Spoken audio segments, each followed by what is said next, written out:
The Islamic Republic has survived because its basic model, this integration of participatory politics and elections with principles and institutions of Islamic governance and a strong commitment to foreign policy independence, this model is, according to polls, electoral participation rates, and other indicators, this model is in actual fact what a majority of Iranians living inside their country want.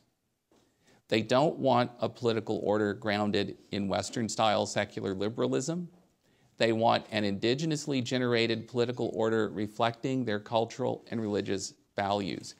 As the reformist President Mohammad Khatami wrote shortly before leaving office, they want, quote, freedom, independence, and progress within the context of both religiosity and national identity, close quote.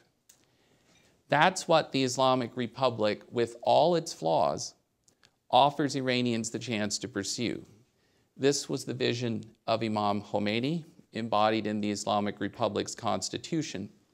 And even those Iranians who want the Islamic Republic to evolve in significant ways, at the end of the day, even most of them still want it to be the Islamic Republic of Iran.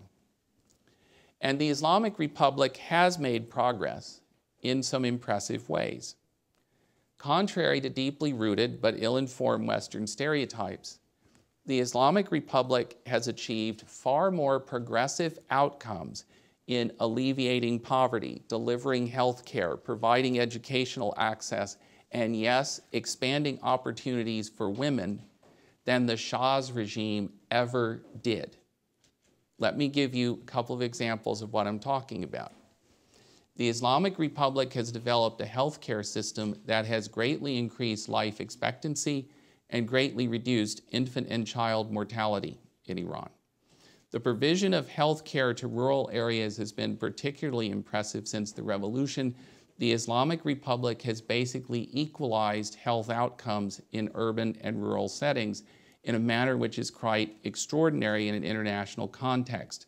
And get this, there are now Iranian doctors and public health specialists working with state universities and NGOs in Mississippi to introduce Iranian-style rural healthcare delivery into medically underserved parts of the Mississippi Delta. The Islamic Republic has also greatly expanded educational opportunities, vastly increasing literacy rates, and according to the World Bank, basically eliminating gender disparities in educational access.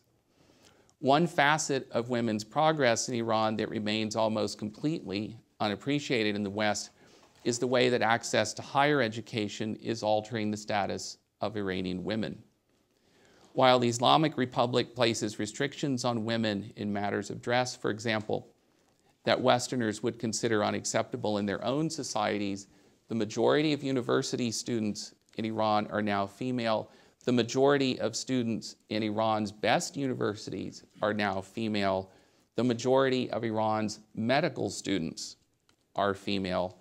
And women's presence is felt increasingly across an array of academic and professional disciplines. Hillary and I, for example, have met deans and department chairs at the University of Tehran who are female.